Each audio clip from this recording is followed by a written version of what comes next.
আমি আমার এলাকার আমার দুটো উপজেলা এবং বিজয়নগর উপজেলার দুটো ইউনিয়ন যেই মানুষ আছে যে ভোটাররা আছে তাদের যে স্বতঃস্ফূর্ত সাড়া আমি দেখছি আমার আল্লাহর দরবারে শুকরিয়া জানানোর কোনো ভাষা নাই। এক একজন মুরব্বী আসেন, ওনাদের চোখে পানি, আম্মা আপনাকে জিততে হবে, আম্মা আমরা আপনাকে জিতায় জবাব দেব। এই যে মানুষের ভালোবাসা, এই ঋণ আমি কি দিয়ে পরিশোধ করব?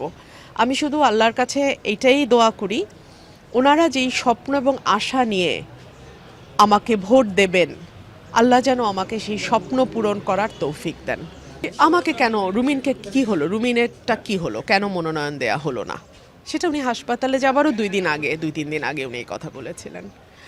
তো যেটাই হোক, আমার রাজনীতিতে কিন্তু তকদিরের বাইরে কিছু হয় না। হ্যাঁ, ভীষণ রকম ভাগ্য এখানে কাজ করে। সো আমার ভাগ্যে ঠিক ওটাই ঘটছে যেটা আমার বাবার সাথে 73-এ ঘটেছিল। সো আমার বাবা তখন নৌকার জোয়ার ছিল, আর কোনো দলের জোয়ার ছিল না। আমার বাবা স্বতন্ত্র জিতেছিলেন। এখন বাংলাদেশে এই মুহূর্তের প্রেক্ষাপটে যেহেতু আওয়ামী লীগ নাই, বিএনপির একটা জোয়ার দেখা যাচ্ছে, সেখানে আমি আবার স্বতন্ত্র দাঁড়াচ্ছি। সো এটাকে আমি ভাগ্যের খেলা ছাড়া আর কী বা বলতে পারি।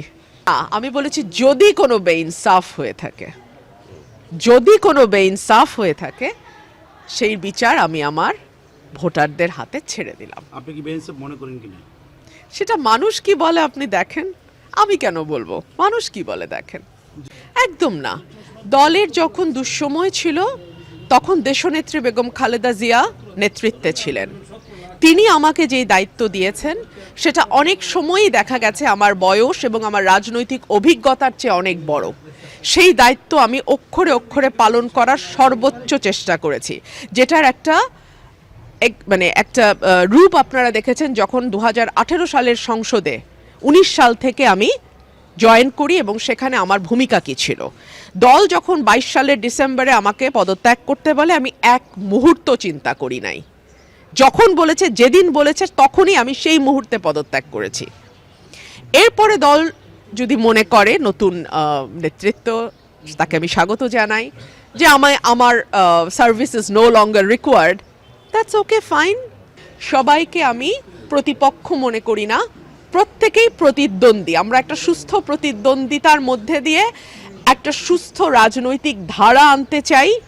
একটা নির্বাচনের আদর্শ পরিবেশ যাতে থাকে, সকল প্রার্থীর প্রতি আমার আকুল আবেদন সেটাই থাকবে। আমরা এক একজন এক এক দলকে রিপ্রেজেন্ট করতে পারি, কেউ স্বতন্ত্র হিসেবে আসতে পারি, কিন্তু প্রত্যেকে যেন নির্বাচনী আচরণবিধি আমরা পালন করি, সেই অনুরোধটা আমার নিজের প্রতিও থাকবে, সকলের প্রতিও থাকবে। কিছু কিছু জায়গায় আমার কর্মীদেরকে বলা হচ্ছে যে তাদের উপরে হয়তো মামলা দেয়া হবে বা কিছু। আমি বলেছি যদি এরকম কিছু হয় নিশ্চয়ই আমি প্রশাসনকে সেটা জানাবো, এবং আমার মিডিয়ার ভাইরা তো আমার পাশে সবসময় আছেন, আপনারাও সেটা জানতে পারবেন। আমি সেটার ব্যাপারে যথাযথ ব্যবস্থা নেব যদি এমন কিছু এমন কিছু হয় যেটা আমার নির্বাচনে এফেক্ট করবে, আমার নেতাকর্মীদের নিরাপত্তাকে বিঘ্নিত করবে, সার্টেনলি আমি দেন অ্যান্ড দেয়ার ব্যবস্থা নেব।